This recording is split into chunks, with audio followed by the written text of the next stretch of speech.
pasado tuve la oportunidad, gracias a mi trayectoria en la carrera, ser docente de un taller en una escuela primaria sobre técnicas de estudio, más que nada, bueno, para nenes más chiquitos, pero hoy vengo a ayudarlos a ustedes y a darles algunos tips para que su trayectoria en la universidad sea un poco más llevadera, más que nada porque se nota mucho en el nivel universitario como varios alumnos ingresan sin la noción o sin saber guiarse para poder estudiar como corresponde. Hay un montón de factores que no se tienen en cuenta. Bueno, voy a compartir pantalla.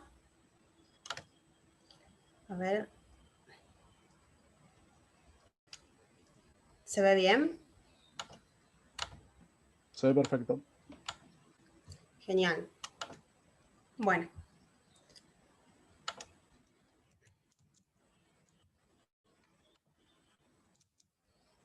Primeramente quiero preguntarles a ustedes, ¿qué son las técnicas de estudio? ¿Qué saben ustedes? ¿Qué conocimientos tienen? ¿Qué piensan que es? Si lo quieren poner en los comentarios o pueden activar el micrófono.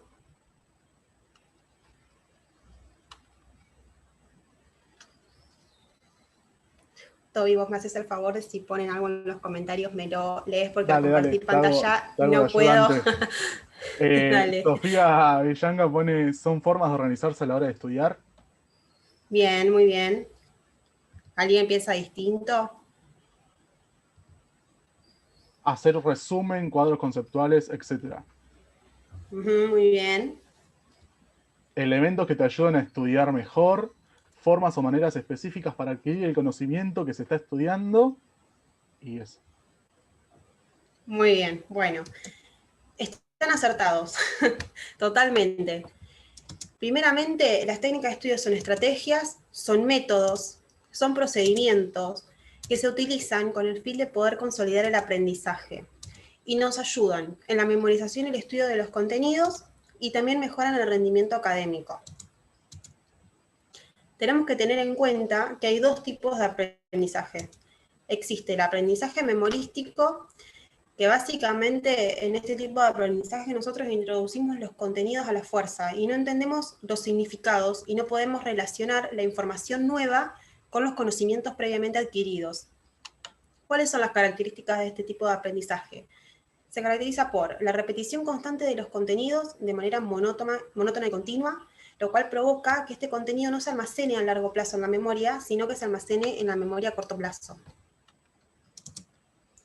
Y existe el aprendizaje significativo, que este tipo de aprendizaje tiene como característica principal la asociación de información nueva con contenidos previos que ya estaban almacenados en la memoria.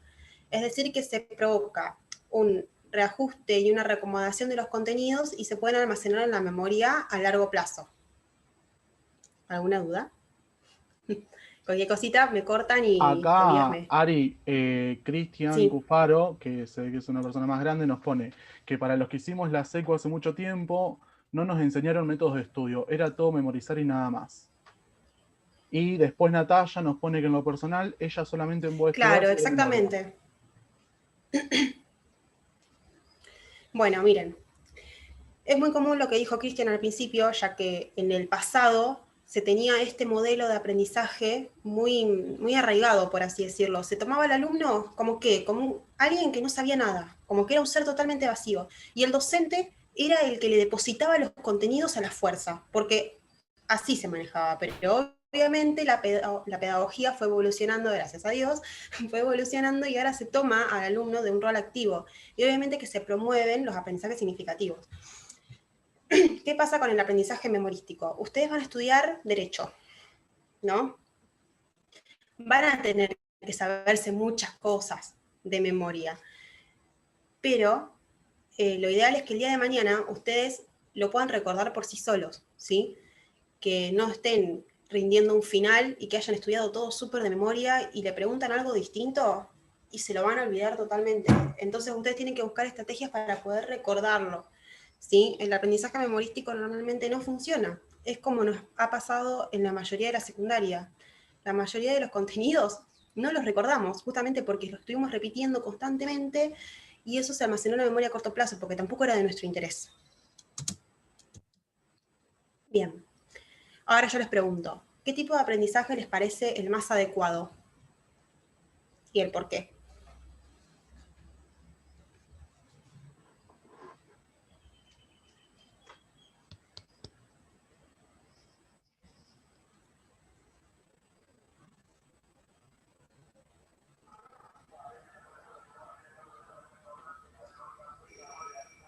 Yo creo que no hay que estudiar de memoria, eso lo digo yo personalmente. Y sí, Eso lo digo yo. Acá Valentina nos pone obviamente, el significativo, el de comprensión. claro. Lo importante es que ustedes entiendan y puedan comprender las cosas para poder llevarlas a cabo el día de mañana como futuros profesionales. Estudiar de memoria no les va a servir. Desmenuzar el texto nos están poniendo. Mm. Pusieron aprendizaje didáctico donde podamos recordar y después Jaycee pone que van a ir aprendiendo a no estudiar de memoria. Algunas cosas sí, otras no. Y claro, Los hay algunas artículos de cosas la que, Constitución son fijos.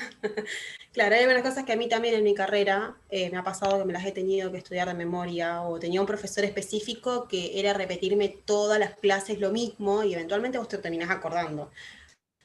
Pero bueno, era muy arraigado esto del aprendizaje memorístico, pero yo valoro mucho más lo que es el significativo, porque lo puedo Valentina nos asociar pone y...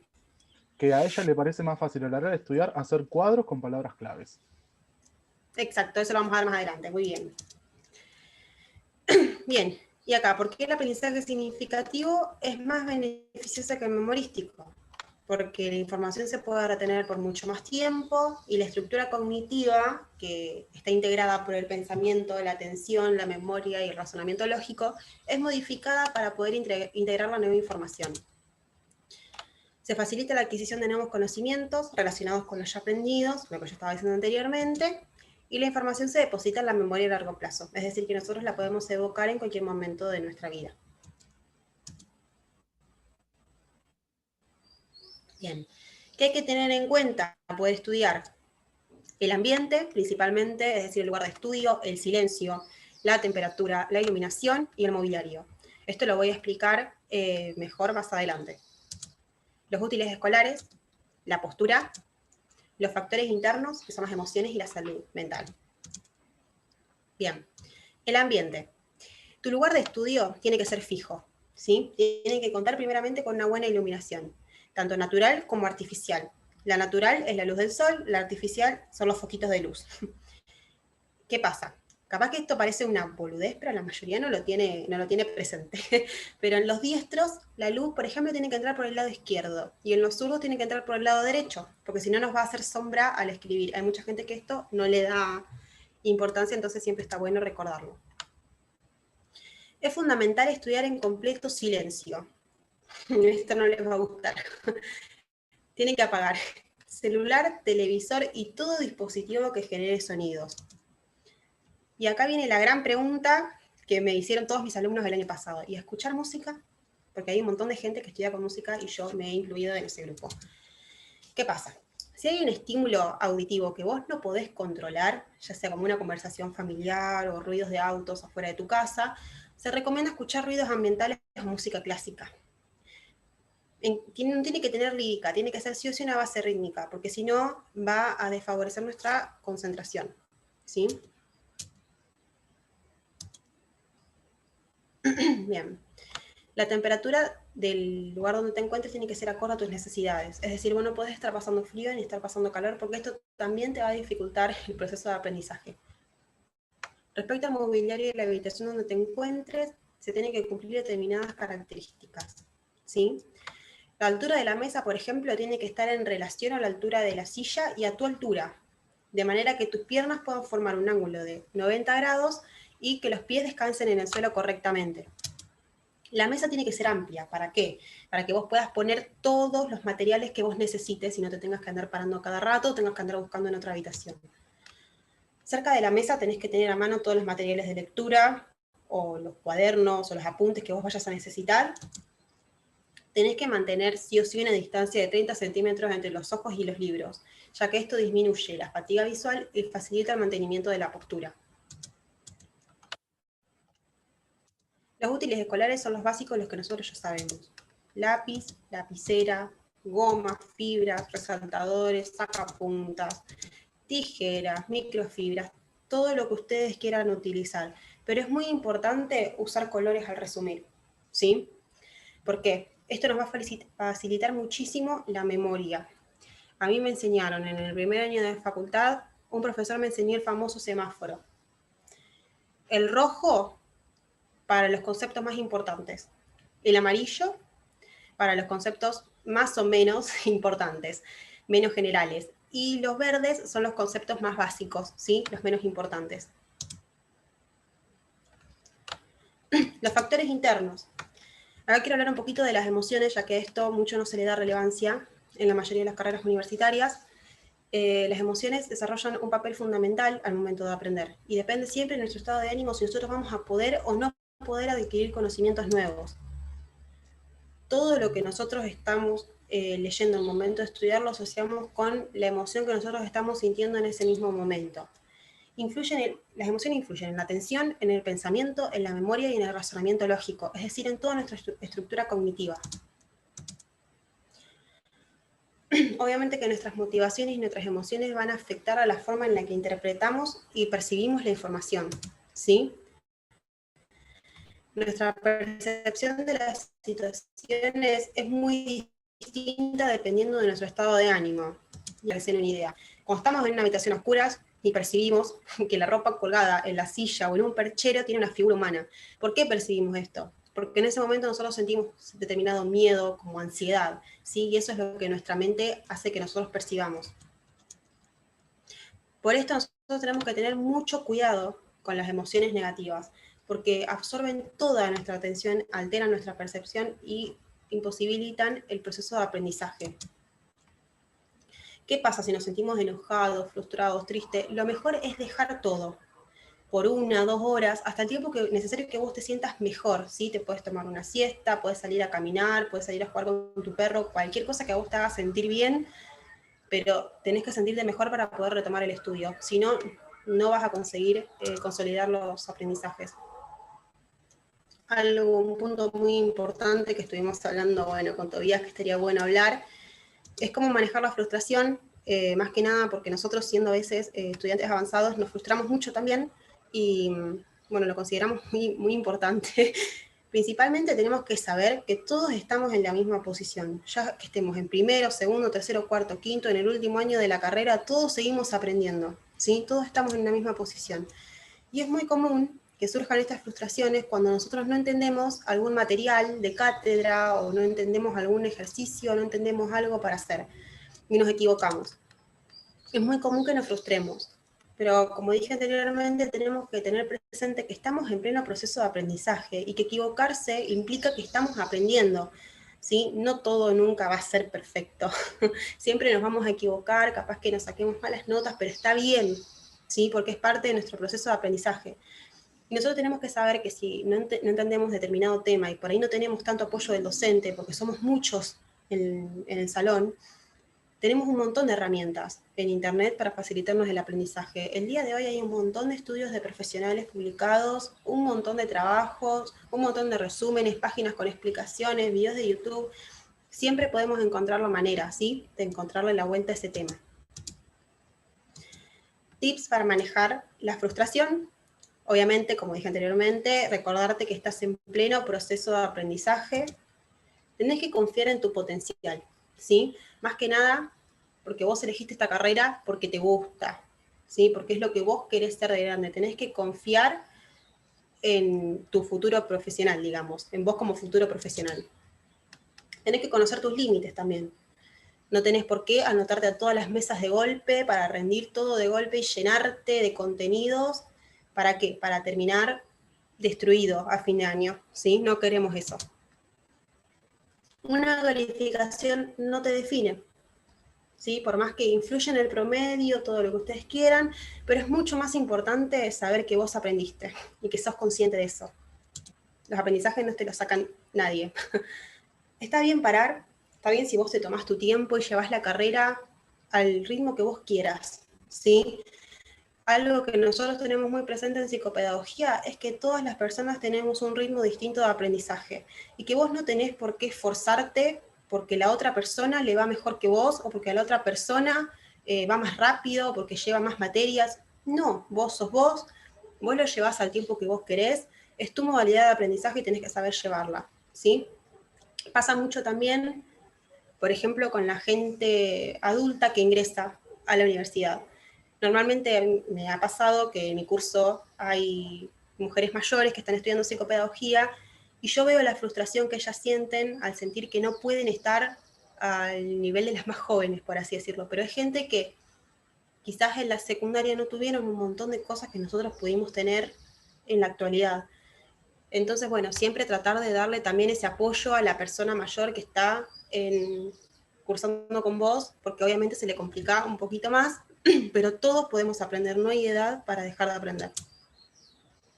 Tenés que buscar tu estrategia de aprendizaje más adecuada y está bueno también meditar, ¿sí? Por ahí les parece una pavada, pero no es una pavada, los ayuda muchísimo, muchísimo a relajarse, a manejar la frustración.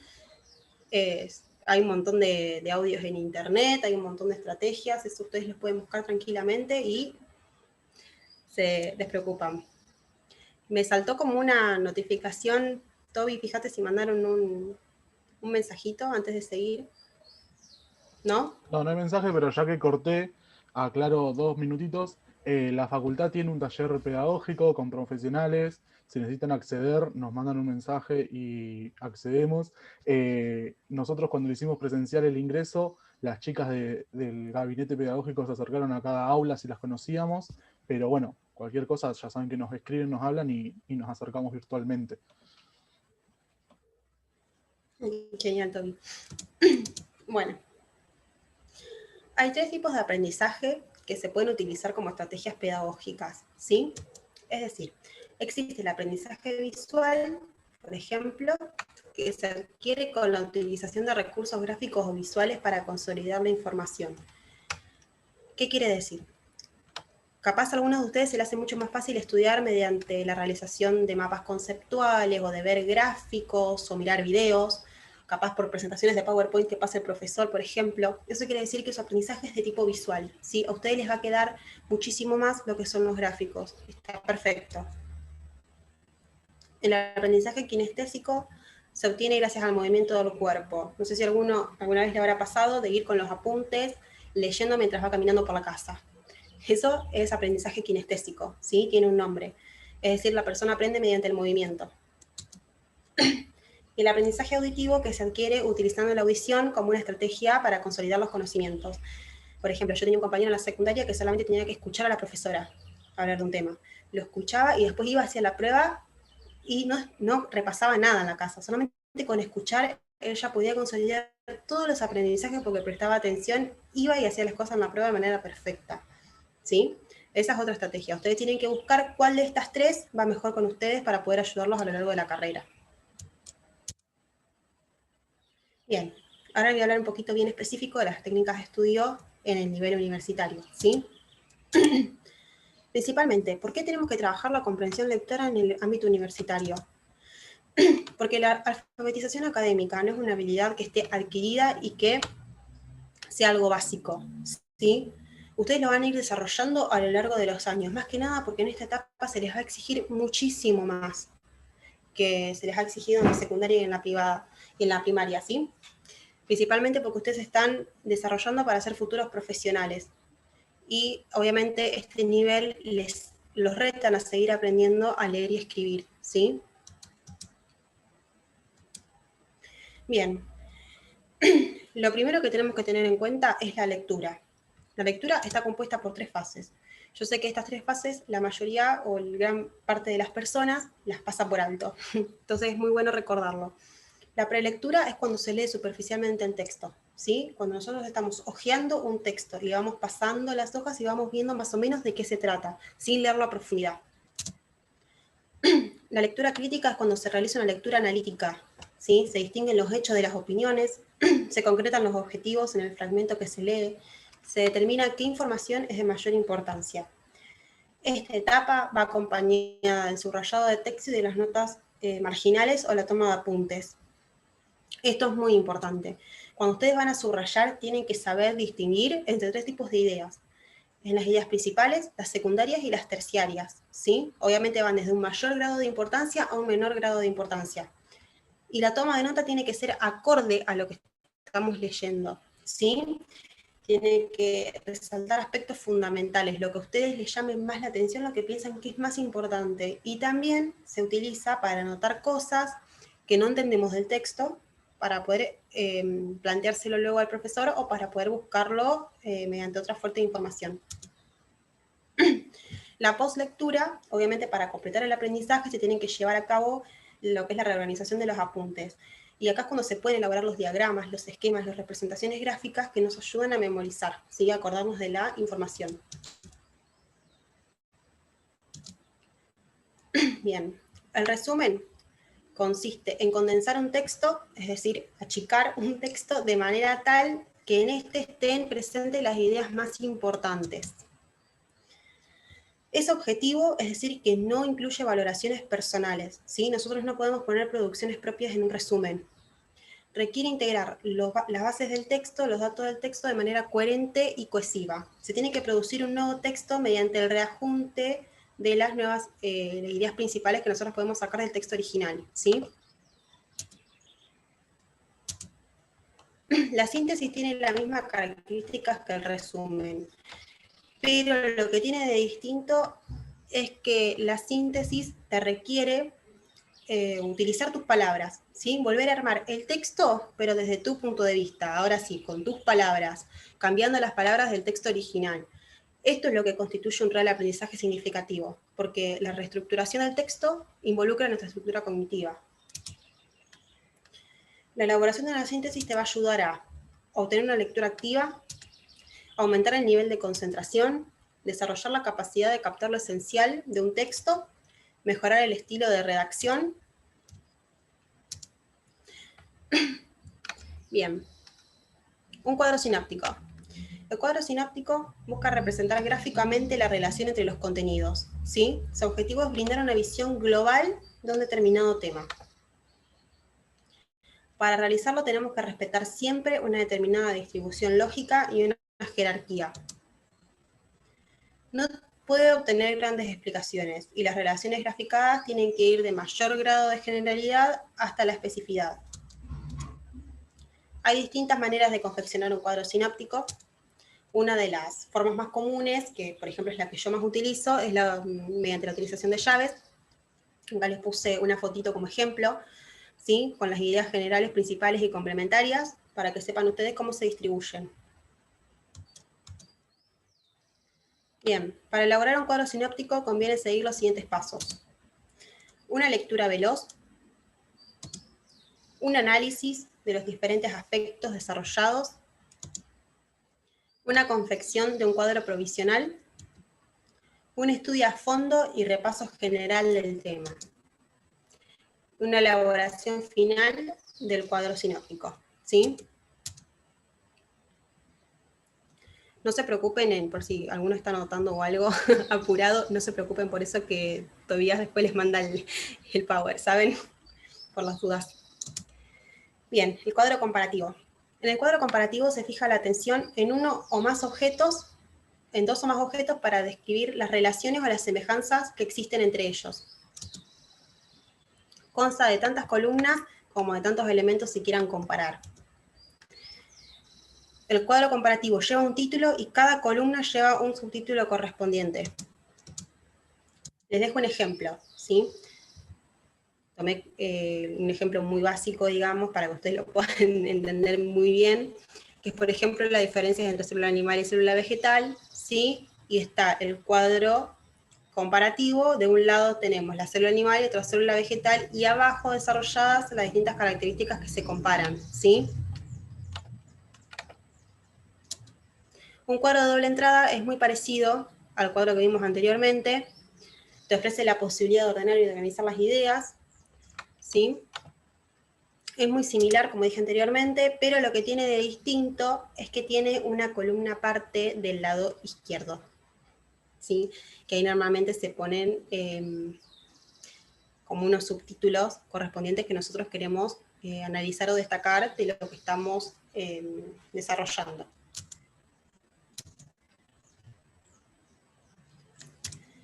Los mapas conceptuales, que creo que son los más comunes, tienen como objetivo representar las relaciones significativas entre conceptos. Sus componentes esenciales y que no deben faltar son los términos conceptuales, ¿sí? Los conectores, que cumplen la función de enlazar y establecer las relaciones explícitas entre los conceptos, y las proposiciones. ¿Cómo construimos un mapa conceptual? Tenemos que identificar primeramente en el texto los conceptos claves. Acá es cuando entra en juego lo del subrayado, ¿sí? Por eso yo le digo que ustedes tienen que subrayar. Cuando ustedes saben que quieren hacer un mapa conceptual, van a ir desarrollando y destacando los conceptos claves que ustedes consideren más importantes en el texto, ¿sí? Los van encerrando con color. Se organizan después estos conceptos que nosotros sacamos del texto de acuerdo a su relevancia, ¿sí? Desde los más generales hasta los menos generales. Luego se grafican las relaciones entre conceptos utilizando los conectores. Les dejo un ejemplo. ¿Sí?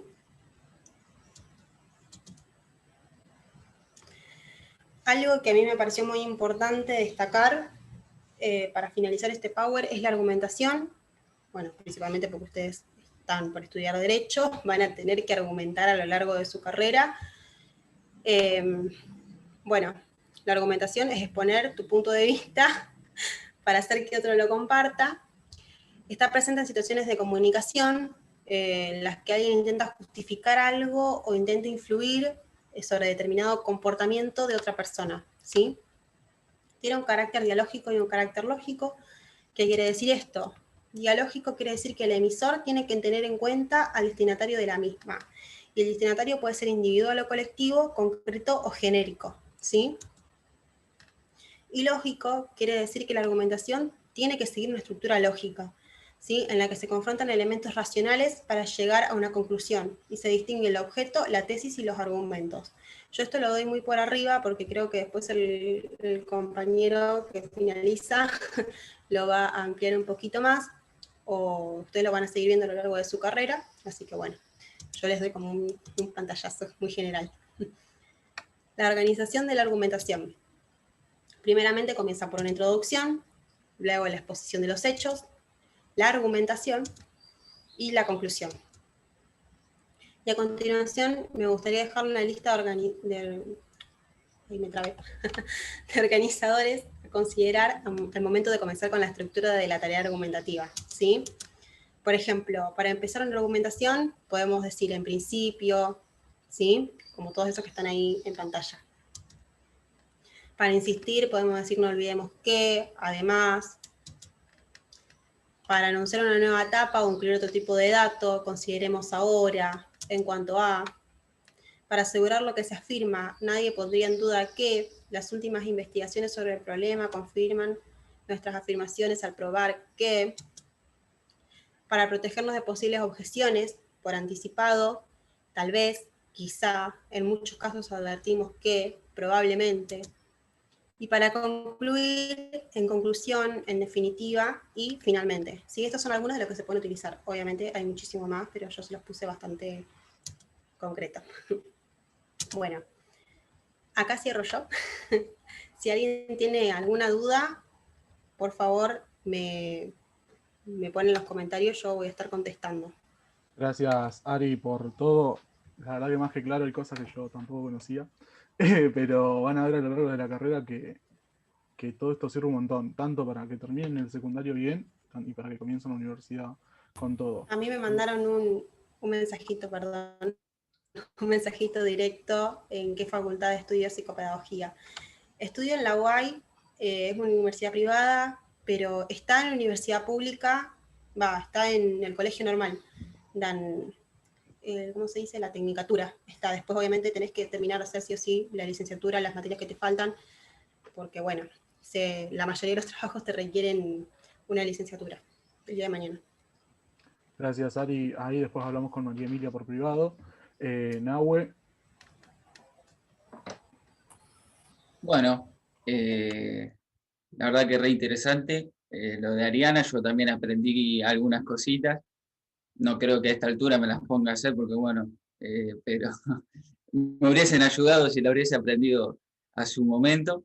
Bueno, mi nombre, como ven ahí, mi nombre es Nahuel Almada, soy estudiante ya de 5º año. Estaría bueno, los invito para el que quiera y por ahí romper un poco esto de prender las cámaras, para así podemos hablar un poco más distendido y se da un poco más un formato de charla para el que quiera y que pueda, eh, así nos vemos un poco las caras. Mi idea era, bueno, me invitó Tobías y Ornella me invitaron para que transmita un poco mi experiencia como estudiante avanzado. La verdad que entonces pensé, ¿qué les digo? ¿Qué carajo digo? ¿No? Porque ahí está la cuestión. Y, y creo que venir yo y definirle ciertas cosas, por ahí era innecesario. Por ahí era innecesario y en esto, bueno, de poderles adelantar cosas que van a ir aprendiendo y que está bueno que ustedes las aprendan, si no, creo que puede ser importante para ustedes, o capaz totalmente aburrido, pasarle un poco de mi experiencia, de las cosas que yo he aprendido y que me han quedado. Porque podría decirle, por ejemplo, no sé, un concepto de derecho, un concepto de abogado, pero ¿para qué? Eso lo pueden buscar en cualquier lado y hasta el hartazgo lo van a aprender en la carrera. Y en eso me preparé, podríamos decir, unas máximas, unos 7 puntitos que yo creo importantes, para que si quieren los tengan en cuenta. El primero que me parece muy importante es no sigan conceptos. ¿Qué quiero decir con esto? El estudio es muy personal. El estudio y cómo ir aprendiendo y cómo transcurrirlo es un proceso muy personal. Entonces en esto van a encontrar, pero de todo el mundo, cuando entren, ingresen, que tal te va a decir, no, aquella materia es re difícil, no, fíjate que esta, aquella. Pero eso siempre traten de tomarlo, porque está bueno escuchar, pero después de hacer sus propias conclusiones, manejar su propia experiencia, y eso es lo importante, ¿no? Que ustedes vayan, lo van a ir aprendiendo con el tiempo, pero que se animen a eso. No, todo es muy relativo. La persona que puede decirle aquella materia es re difícil, la rendí 5 veces, y capaz que vos fuiste, la rendiste y no la estudiaste lo suficiente y te sacaste un 7. Todo es muy relativo, todo depende de uno, se van a ir conociendo, eso es lo importante. Eh, Van a entrar en algo que a veces es un caos y hay una incertidumbre, conocerse, de saber eh, al principio qué método de estudio es mejor, qué técnica. Yo personalmente, por ejemplo, no sé, yo trato de estudiar en época de examen eh, el mes previo entre 3 o 4 horas y esas últimas 2 semanas puedo llegar a estudiar hasta 8 horas.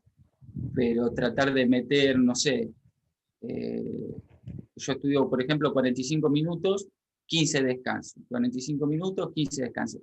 Pero eso es algo que me sirve a mí, no sé qué les sirve a ustedes. Capaz que ustedes son unos genios y estudiando 2 horas un examen antes pueden aprobar. Y bueno, adelante, háganlo, ¿no? Yo, por ejemplo, en mi particularidad soy un poco vago, no me gusta estudiar mucho, entonces trato de estudiar con antelación, para agarrar el ritmo un poquito cerca del examen, sino estudiar con antelación para estudiar menos. Después la otra, que esta me parece que es un gran consejo y le va a servir, sáquense la fatalidad. La universidad no es un mundo nuevo, más que lo que ya conocen, es otra experiencia, pero saquen esa fatalidad, van a equivocarse, aprendan a equivocarse. Ya lo decía Ariana, uno es un método más de aprendizaje equivocarse. Hay algo más importante que ser abogado o no ser abogado, que recibirte con 24 años o recibirte con 28. Hay algo más importante. Hay un montón de cosas mucho más importantes. Entonces, sáquense esa fatalidad. Que todos queremos recibirnos con tiempo, sí. Que todos nos gustaría recibirnos con 22, 23 años, sí. Pero eso después también depende de las condiciones de cada persona. Y entonces, eso. Rendís mal una materia, no se acaba el mundo, no muere un familiar, no muere un ser querido. Hay cosas mucho más importantes que ser buen o mal estudiante, tener buenas o malas notas. Yo por suerte esto sí lo aprendí de una experiencia personal, que es con los apoyos escolares que realiza la agrupación ROC, que íbamos a distintos barrios humildes de nuestra ciudad, Y ahí yo aprendí eso. Capaz yo rendía mal o bien un examen, pero uno veía que había otra realidad y que hay cosas peores incluso que decir, bueno, me fue mal, me pongo a estudiar un poquito más y la próxima la saco. Así que eso es importante. Nadie se muere por reprobar un examen, aprendés. Yo les puedo asegurar que no es, soy un poco ñoño, ya lo se habrán notado, porque capaz